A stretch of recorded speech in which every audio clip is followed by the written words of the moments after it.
Saleh itu melekatkan kebaikan pada pribadi. Isim fa'il, menarik sesuatu untuk dirinya sendiri.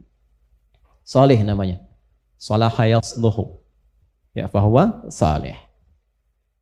Salat bagus, sendirian tahajud, sendirian baca Quran, sendirian infak, berdoa sendiri, masak sendiri, makan sendiri, nyuci sendiri, sholat sendiri, nggak ngajak.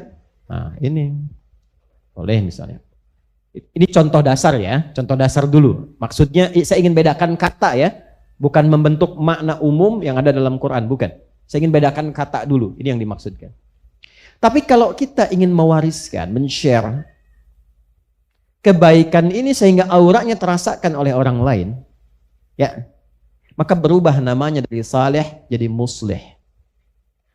Seorang yang menebarkan kebaikan itu, mengajarkan kebaikan itu, sehingga semua kalangan mendapatkan kesolehan yang serupa.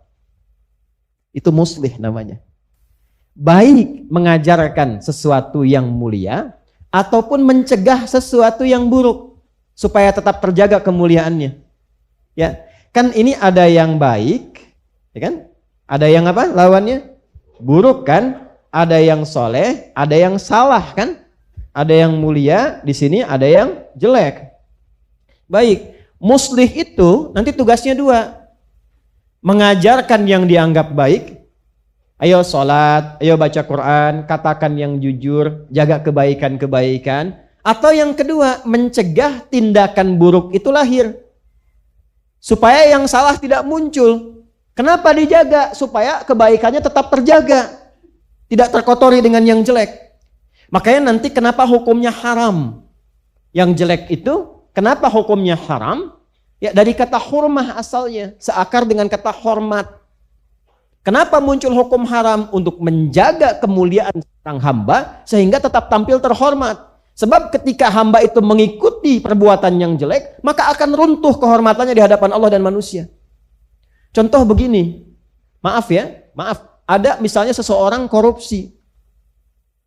Ya, kenapa dilarang untuk korupsi? Bukan hanya melanggar hukum, tapi bisa meruntuhkan kehormatan. Dan kadang-kadang keruntuhan ini bisa terwariskan. Makanya saya sering sekali cerewet. Jangan sampai para ayah mencari harta yang haram. Sebab kalau sudah berkeluarga bukan hanya Anda yang kena. Anak Anda pun akan kena bagiannya. Bapak mencuri, anak bisa yang dibully. Gitu. Bapaknya korupsi, anaknya yang kena teror. Apa salah anaknya? Terbawa, terwariskan. Karena itu muncul hukum haram dari kata hurmah untuk menjaga kehormatan. Jangan mencela, sebab ketika mencela turun kehormatan Anda. Coba keluar dari sini seorang pendiam, tiba-tiba datang keluar marah-marah cela orang. Anda pasti akan bertanya, kenapa ya orang itu? Gak nyangka ya, padahal nyangka tuh. Kan? Orang yang bilang gak nyangka itu sedang nyangka sebenarnya. Ya kan? Gak nyangka ya, nyangka tuh. Paham ya? Nah, ini gambarannya. Muslih. Jadi muslih itu sudah memperbaiki. Nah, Nabi itu ketika diangkat menjadi rasul, naik statusnya dari saleh jadi muslih. Kalau menerangkan yang mulia, semua sepakat karena orang mulia. Tapi mencegah yang tidak mulia, ini yang kemudian mendapatkan tantangan-tantangan yang tidak mudah. Ada penolakan. Ya kan? Bukan hanya penolakan. Ada pertanyaan-pertanyaan yang kasar. Kalau logis masih biasa dijawab dengan ilmu. Ini sudah nggak logis, nuduh dan kasar. Dan akhirnya melupakan semua kesolehan yang sudah disepakati. Nah ini sudah fitrah pertama. Jadi kalau kita baik, semua akan menerima. Tapi kalau kita ingin mengajak orang baik, pasti akan mendapatkan tantangan. Ya, ayah baik, alhamdulillah. Tapi ingin mewariskan kebaikan pada istri dan anak-anak, belum tentu berjalan mulus dengan apa yang kita harapkan. Mungkin ada waktu, ada kebiasaan yang harus dirubah. Ayah ingin meninggalkan dari riba. Sementara di rumah kelihatan taraf hidupnya sudah merasa nyaman dengan riba. Belum tentu ketika ngobrol ke istri langsung sepakat. Kita kan udah biasa naik mobil, Pak. Saya takut besok kalau ini ditinggalkan, naik beca. Misal, gitu kan? Tidak mudah. Ya. Nah, ini kalimat-kalimatnya yang tidak mudah. Anak-anak dan sebagainya. Jadi selalu memperbaiki itu akan selalu ada tantangan. Apalagi kalau itu dibawa keluar. Dan yang paling dahsyat ketika masyarakat menjadi objek kebaikan itu sudah lekat dengan kemungkaran. Ini yang tidak mudah. Maka apa gambarannya? Takut apa yang sudah biasa didapatkan akan hilang. Harta, pengaruh, kedudukan, dan sebagainya. Maka datanglah kemudian Nabi dengan berita-berita langsung dari Allah. Hei, kalau kamu pertahankan itu, kamu kan akan pulang menuju Allah yang kamu kenal itu. Dan nanti akan dihisab di hari kiamat. Maka hebohlah mereka. Apa memang akan terjadi kiamat? Apa memang dipertanggungjawabkan? Apa memang yang semua kita kerjakan akan dihisab? Apa memang kita lakukan akan dibalas dan sebagainya? Maka dari semua akumulasi itu, karena dasarnya hanya ingin menolak dan ingin tetap tampil dalam kehidupan yang semula dirasakan itu, mulailah muncul tuduhan-tuduhan yang tidak benar kepada Nabi, sekaligus menyoal ayat-ayat yang turun dari Nabi. Jadi pada saat itulah kemudian pertama, dari kejadian yang dimaksudkan, virallah diskusi di ruang publik dan ruang-ruang private. Mereka pada berdebat, banyak berselisih.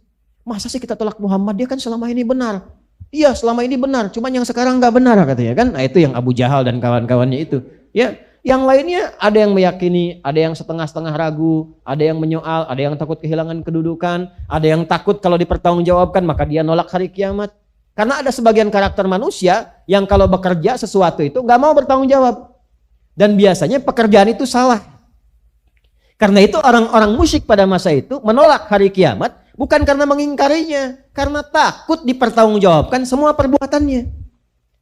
Padahal standar perbuatan dunia itu yang dipertanggungjawabkan. Bapak Ibu yang kerja di perusahaan kan bikin laporan kan? Laporannya apa? Pertanggungjawaban. Anda yang belajar di kampus, kan ada buku catatan kan? Ada IPK, anak-anak ada rapotnya.